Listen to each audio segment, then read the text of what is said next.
you realise the influence that you have? What about the number of people that you're having an impact on around you? Who is looking up to you? Who is counting on you to take the lead? Today, we're going to be looking at the importance and impact of our influence. Danny, over to you. If you could use your influence to get rid of one thing in the world, what would it be?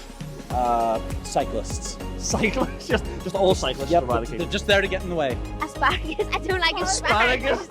Poverty. I'll say poverty. Poverty. Yeah, it's a big issue, and it'd be great to not have that. Disrespectful men. I'm glad you didn't just say men. That kind of helped me out Disrespectful there. men. Disrespectful. You should all leave. Global warming. Okay. Yeah, I think it's the cause of a lot of poverty and everyone's problems, so yeah. Probably TikTok, just because I feel like it's one of the most annoying social media apps. So, let's go TikTok. Probably just people bullying other people just being mean, like stop it. Yeah, hate that. I wonder what you would have chosen if Danny had asked you. If you could shape the future of the world, what kind of world would it be? There are ways we can influence for good, like standing up for someone or encouraging someone who's having a hard time. But we can also have a negative influence, like telling someone to do something in class for the cheap thrill of watching them get in trouble. Many people today use their influence to make a positive difference, and some of them are inspired by their faith. Take Justin Bieber, for example, who at time of filming has over 180 million Instagram followers and over 64 million YouTube subscribers. In an interview with Apple Music, he said without an active relationship with God, he would be 100% on the path to self-destruction. For him, what he's saying is, in order to take his faith seriously, he needs to recognize the bad influences in his life and make change. Or take Katie Taylor, who's won every boxing belt possible, and she spoke about her main influence when she told a reporter that she clings on to God and she clings to the scriptures to focus on what God is saying. Why is it that people feel the need to take a stand for their faith in the first place? Is it even worth making a stand for Jesus? And before we go that far, is there even enough proof that Jesus' influence was real? Like, how can we know what happened in the Gospels actually happened? There are some things that have really helped me to trust what I read. One of these things is the raw honesty that can be found in some of the passages in the Bible, such as where James and John asked for permission to bring down lightning on an unbelieving village. Or there's when Peter denies Jesus 3 times on the day that Jesus dies. There's also all those moments where Jesus has to stop the disciples from fighting about who is the greatest. Why would you include these moments of raw honesty if you wanted to create a movement that made you look powerful or like a leader? The only reason that I can think of is because these moments actually happened. Then we see in the book of Acts people sharing their faith about Jesus and growing the early church. But in fact, most of the 12 disciples ended up dying for their faith. Would they be willing to share about Jesus, stand up for him, and die for a lie? I find the details in the Gospels incredible, like these tiny moments from eyewitness testimony. During a great storm, Jesus is sleeping below deck on a cushion. Then there's the funny story about a man wearing linen cloth. When the guards tried to arrest him alongside Jesus, they grabbed the cloth and he ran away naked.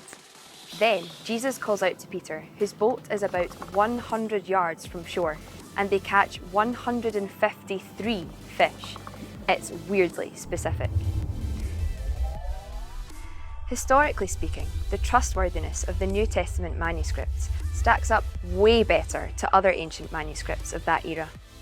Historians from Jesus' time wrote about his life and death, like Josephus, who was a 1st century Jewish historian, and Tacitus, who was a Roman senator. This kind of evidence helps me take a leap of faith when it comes to trusting the Bible, but it's reading of Jesus' influence on people that I find the most compelling. Lives are changed on almost every page. I love the story from John 9, we see an encounter unfold of Jesus healing a man who was born blind. It divided the crowd though. Some were in awe, some had questions.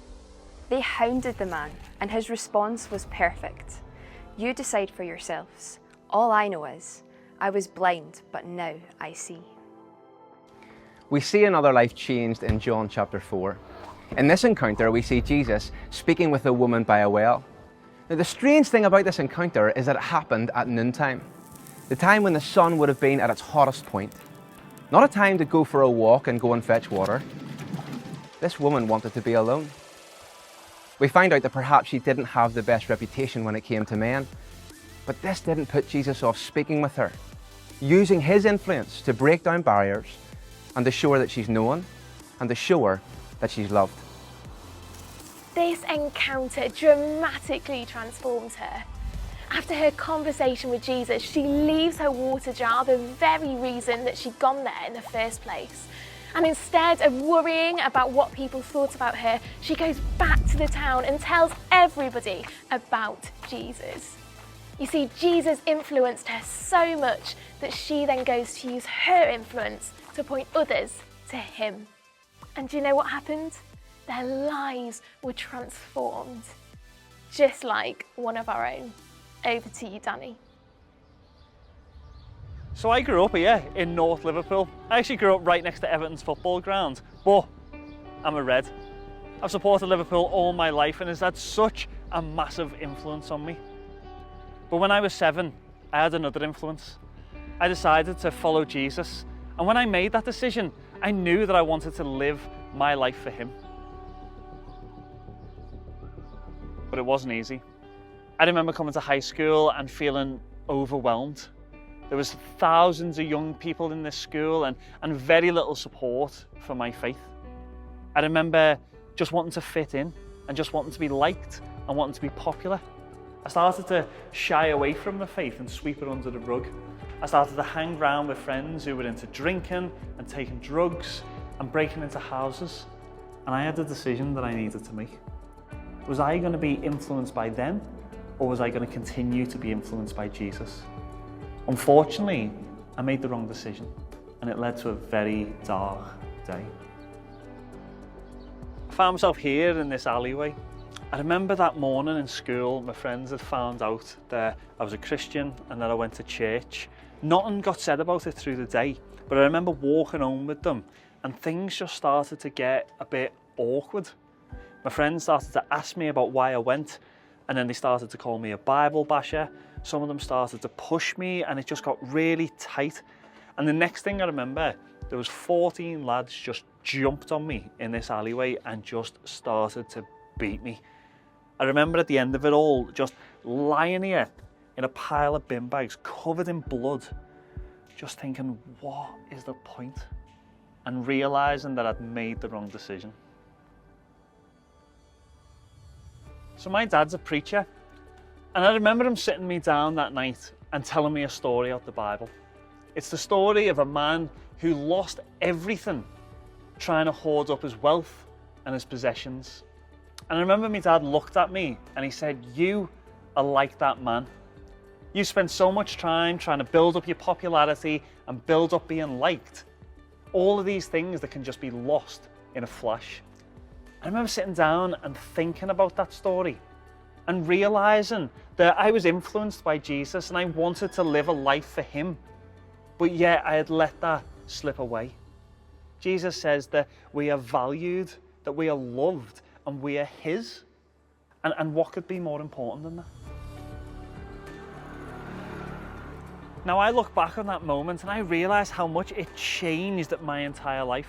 God is the driving force in everything that I do. Jesus has been the greatest influence in my life, in good and in bad. Now being a Christian isn't easy, but nothing good in life worth having ever is.